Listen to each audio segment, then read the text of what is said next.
तो आपको एक आसान मार्ग बता रहा हूँ, आपको एक आसान तरीका बता रहा हूँ कि आप माध्यम के साथ निस्वार्थ भाव से जुड़िए और कभी ये महसूस मत कीजिए कि आप अकेले हैं, क्योंकि माध्यम कभी अकेला रहता ही नहीं है। 2400 घंटे लाखों पवित्र और शुद्ध आत्माओं की सामूहिकता में रहता है, तो आपको महसूस ही नहीं होगा कि आप अकेले हैं। आपको लगेगा मेरे साथ लाखों पवित्र और शुद्ध आत्माओं की सामूहिकता है। और जितनी अच्छी आत्माएं रहती है, जितनी शुद्ध आत्माएं रहती है, उतनी अच्छी सामूहिकता आपको केवल और केवल गुरु चरण पे ही प्राप्त हो सकती है। इसलिए गुरु चरण एक ऐसा स्थान है जहाँ पे हमारी रिसीविंग 100% हो जाती है, 100% हो जाती है। अब जैसे किसी को भी परमात्मा मानना, किसी को भी भगवान मानना हमारी गुण ग्राहकता की चरम सीमा है। तो शिव बाबा ने जैसे ही मुझे आत्म साक्षात्कार कराया, मेरी परमात्मा की खोज समाप्त हो गई। और वो परमात्मा नहीं थे, उसके बावजूद भी मैंने उनको परमात्मा मान लिया। दिख रहे थे, मेरे ही शरीर के, 2 हाथ के, 2 पैर के हैं, मेरे ही शरीर के मनुष्य हैं, फिर भी मैंने उनको परमात्मा मान लिया। क्यों? क्योंकि उनको मिलने के बाद में परमात्मा की खोज खत्म हो गई। परमात्मा को ढूंढना, भटकना, ये एकदम समाप्त हो गया। और दूसरा, किसी को भी परमात्मा मानना हमारे रिसीविंग की, हमारे गुणग्राहकता की चरम सीमा है।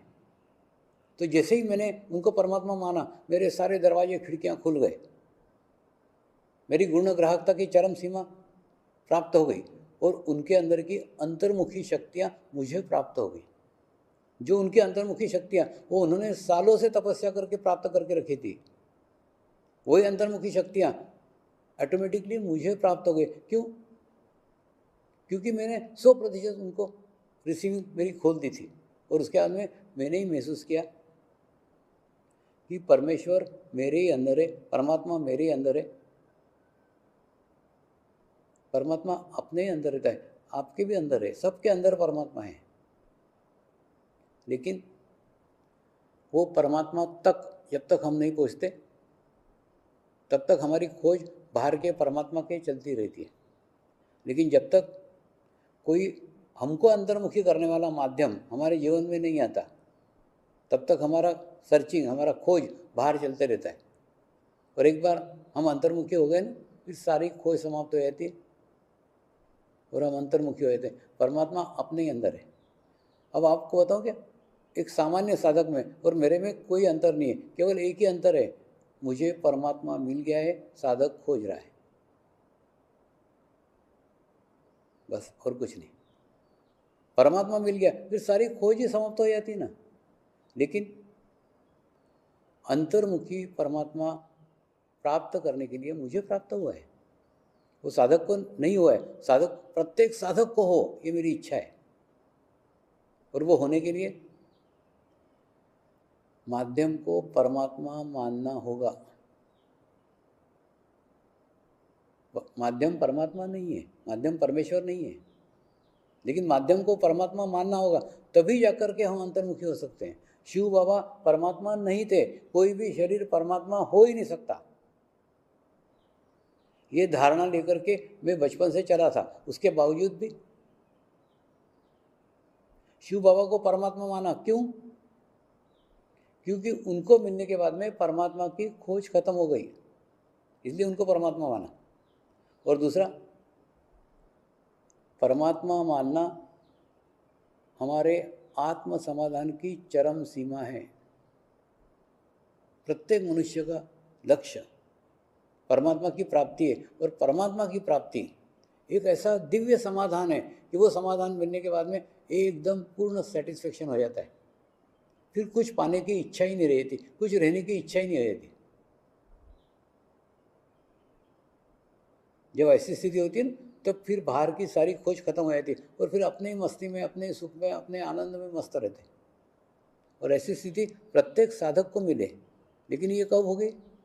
जब वो माध्यम को परमात्मा मानेगा। तो माध्यम परमात्मा नहीं, फिर बार बार कह रहा हूँ, माध्यम परमात्मा नहीं, परमात्मा आपको मानना होगा। तब कहीं जाके आपका चित्त माध्यम के शरीर पे नहीं, माध्यम के आत्मा पर जाएगा, और आत्मा ही परमात्मा है। जब आपका चित्त वहाँ जाएगा ना, तो आपके देखिए, अब जैसे आपको एकदम सिंपल उदाहरण समझाता हूँ। जैसे आपका मुंह काला है क्या पीला है, या आपको देखने का है? आप देख सकते हो क्या कि मेरा मुंह काला है क्या पीला है? नहीं देख सकते। आपको आईने की ज़रूरत है। जब आईने के सामने खड़े रहोगे मालूम पड़ेगा, अच्छा मेरा मुंह पीला है क्या, मेरा मुंह काला है क्या, मेरा मुंह सफ़ेद है क्या। आईने के सामने जाके खड़े रहोगे दिखेगा, लेकिन आईने के सामने जाके खड़े नहीं रहोगे तो दिखेगा नहीं ना। तो माध्यम आईना है। अगर आपको आपके भीतर के परमात्मा को देखने का है तो वो आईने के सामने जाना पड़ेगा। जब जाओगे तो ऑटोमेटिकली क्या होगा, तब अंतर्मुखी होगे। जब तक बाहर कोई परमात्मा आपको नहीं मिलता तब तक अंतर्मुखी परमात्मा नहीं मिलता। क्या कारण है? क्योंकि परमात्मा अपने ही अंदर है, परमात्मा अपने ही भीतर है, लेकिन हमको अंतर्मुखी करने वाला आईना, हमको अंतर्मुखी करने वाला मिरर जब तक हमारे जीवन में नहीं आता तब तक हम अंतर्मुखी नहीं हो सकते। तो आपके और मेरे में एक ही अंतर है कि मैंने शिव बाबा को परमात्मा माना तो उनकी अंतर्मुखी शक्तियाँ मुझे प्राप्त हुई और मैं अंतर्मुखी हुआ।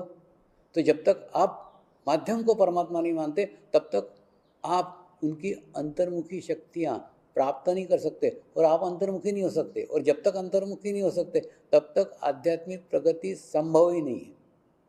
तब तक ये सारे झमेले चलते रहेंगे। कभी अच्छी रही स्थिति, कभी खराब रही, कभी ध्यान लगा, कभी नहीं लगा, कभी वाइब्रेशंस आए, कभी नहीं आए, ये सब चलते रहेगा। बाहर के परिस्थितियों का प्रभाव पड़ते रहेगा। क्यों? क्योंकि अंदर का परमात्मा मिला नहीं है। और अंदर का परमात्मा मिलने के बाद में वो आनंद की प्राप्ति होती है, वो सुख की प्राप्ति होती है। वो सुख आत्मनिर्भर है। हुआ था ना, एक पुलिस अधिकारियों का शिविर लिया। एक पुलिस अधिकारी बोला, स्वामी जी भौतिक सारी सुख सुविधाएं मुझे उपलब्ध है और मैं मेरे जीवन में सुखी हूँ, तो मुझे ध्यान करने की क्या आवश्यकता है? मैंने उसको उत्तर दिया, तू भौतिक सुख सुविधाओं पर डिपेंड है। आज है इसलिए तू सुखी है, कल नहीं रहेगी तो सुखी रहेगा क्या? यानी तेरा सुख भौतिक सुख सुविधाओं पे निर्भर है। वो होगी तो मिलेगा, नहीं तो नहीं मिलेगा। लेकिन मैं तुझे ध्यान करने के लिए इसलिए बता रहा हूँ, वो ध्यान करने के बाद में तुझे आत्म सुख की प्राप्ति होगी। तू सुख के लिए किसी व्यक्ति पे निर्भर नहीं रहेगा। मेरी पत्नी मुझे सुखी करेगी, मेरे बच्चे मुझे सुखी करेंगे, मेरी लड़की मेरे को सुखी करेगी, मेरे पोते मेरे को सुखी करेंगे, मेरी पोती मेरे को सुखी करेगी। सुखी होने के लिए तू किसी के ऊपर निर्भर ही नहीं रहेगा। क्यों? क्योंकि सुख तुझे तेरे भीतर से प्राप्त हो रहा है, तू किसी पे डिपेंड नहीं है। कार मिलने से सुख मिल जाएगा, बंगला बनने से सुख मिल जाएगा, या अच्छा मोबाइल मिलने से सुख मिल जाएगा। ऐसे तू कोई वस्तुओं पे भी निर्भर नहीं है। सुख के लिए तू किसी चीज़ पे निर्भर नहीं है, तो आत्मनिर्भर है। सुख की प्राप्ति तेरे को तेरे भीतर से ही प्राप्त हो रही है। ऐसी अवस्था, ऐसा आत्मसुख, ऐसा आत्मानंद मैं जीवन भर महसूस कर रहा हूँ, और वही स्थिति आपको महसूस हो, ये मेरी इच्छा है। और दूसरा, आप देखो ना, मेरे हाथ में कोई कड़े, मालाएं, रुद्राक्ष कुछ नहीं है। क्यों? इन सब चीज़ों की भी आवश्यकता नहीं। सुख के लिए, सुरक्षा के लिए, अच्छा होने के लिए लोग पहनते हैं, कुछ आवश्यकता नहीं है। परमात्मा के भीतर के एहसास के ऊपर संपूर्ण विश्वास है। परमात्मा मेरे ही भीतर है, मेरे ही अंदर है, मुझे कोई दुखी कर ही नहीं सकता। कोई वस्तु दुखी नहीं कर सकती, कोई व्यक्ति दुखी नहीं कर सकता, क्योंकि मेरी सुख की परिभाषा भीतर है। सुख का स्रोत भीतर है, तो बाहर देखने की, बाहर निर्भर रहने की आवश्यकता ही नहीं रही। तो ऐसी सुख की खोज, ऐसा सुख का आनंद जब आपको मिलने लग जाए ना, तो आपकी बाहर की सारी खोज खत्म हो जाएगी। ऐसा नहीं कि नहीं मिलता है, आपको भी होता है ना। कई बार कोई गुरु कार्य जब आपके हाथ से घटित हो जाता है, जो गुरु कार्य करते हैं ना उनको बड़ा अनुभव आता है, तो इतने आत्मीय सुख की अनुभूति होती है, इतने आत्मीय सुख की अनुभूति होती है जिस सुख का वर्णन ही नहीं किया जा सकता, बताया नहीं जा सकता। इतना अच्छा लगता है, खूब अच्छा लगता है, उससे आत्मा प्रसन्न हो जाती है, आत्मा खुश हो जाती है। हुआ था ना खूब साल पहले, एक कपड़े का व्यापारी और एक बैंक मैनेजर ऐसे मिलने को आते थे, अच्छे साधक से।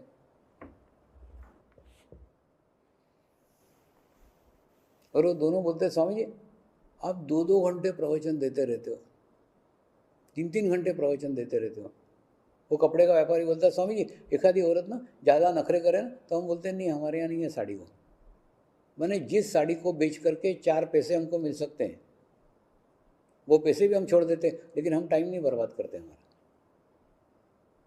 आप तो 2-2 घंटे 3-3 घंटे करते हो, आपको क्या मिलता है? आपका तो कोई स्वार्थ भी नहीं है, फिर भी करते हो। मैं कुछ नहीं बोला, मैं मुस्कुरा दिया। फिर वो ब्रांच मैनेजर भी बोला, स्वामी आप भी क्या है इतना समय बर्बाद कर देते हो, वो दूसरा लोगों के समझ में आता है नहीं समझ में, आप तो बोलते जाते हो बताते जाते हो, आपको क्या मज़ा मिलता है? मैं मुस्कुरा दिया, कुछ भी उत्तर नहीं। फिर एक दिन क्या हुआ, वो बैंक मैनेजर ना उसके रीजनल ऑफिस में गया, और रीजनल ऑफिस में कोई तो रीजनल मैनेजर के साथ कोई ध्यान के ऊपर चर्चा हुई होगी। उसने रिक्वेस्ट करी इसको कि तू ध्यान का कार्यक्रम रखना यहाँ। तो मेरे को वो बैंक में कोई नहीं जानता था, उसके बाद में ये ब्रांच मैनेजर मेरे को वहाँ लेके गया, उसके बाद में वहाँ पे ध्यान का खूब अच्छा कार्यक्रम हुआ। उसके बाद में कार्यक्रम करके मैं वापस चला आया, क्योंकि मेरे को वहाँ कोई पहचान भी नहीं, जान भी नहीं, कुछ नहीं। उसके दूसरे दिन ये ब्रांच मैनेजर मेरे घर पे आया, स्वामी आज मैं मेरे जीवन में बहुत खुश हूँ। आज ना मैं बैंक में गया था तो बैंक के रीजनल मैनेजर ने मेरी खूब तारीफ करी, बोले आपके कारण हमको आत्मा की अनुभूति हुई, आत्म साक्षात्कार पता चला, इतना सरल इतना आसान ध्यान का ज्ञात हुआ। तो मैंने बोला कितने रुपए का खुश है? बोला नहीं नहीं स्वामी रुपए का नहीं, मैं तो जीवन में इतनी खुशी जीवन में कभी प्राप्त नहीं हुई, इसको रुपए से तुलना ही मत करो, रुपए से कभी मिल ही नहीं सकती। मैंने क्या, अरे पागल तू एक दिन ये खुशी प्राप्त कर रहा है, मैं तो जीवन भर प्राप्त कर रहा हूँ, मेरे को जीवन में वही खुशी मिलती है। तो इसलिए इस खुशी का वर्णन नहीं किया जा सकता। तो ये लोग गुरु कार्य करते हैं ना, उनको मालूम है क्या खुशी मिलती है। वो खुशी को कोई पैसों से तुलना नहीं की सकती, कोई भौतिक चीज़ों से तुलना नहीं की सकती, वो बाहरी खुशी है या आंतरिक खुशी है। तो जब आप उस माध्यम के साथ निस्वार्थ भाव से प्रेम करोगे ना, तो आपको भी परमात्मा की अनुभूति आपके भीतर होगी, परमात्मा आपके अंदर ही महसूस होगा, आप अंतर्मुखी हो जाओगे, परमात्मा की खोज खत्म हो जाएगी। जो आत्मिक सुख बोलते हो ना, वो आत्मिक सुख का आनंद होगा, जो आत्मिक आनंद बोलते हो उस आत्मिक आनंद का ये होगा, और एक जीवन का सबसे बड़ा समाधान प्राप्त होगा, मैंने परमात्मा को पा लिया है, मैंने परमेश्वर को पा लिया है। ये स्थिति आपको मिले, ये मेरी शुद्ध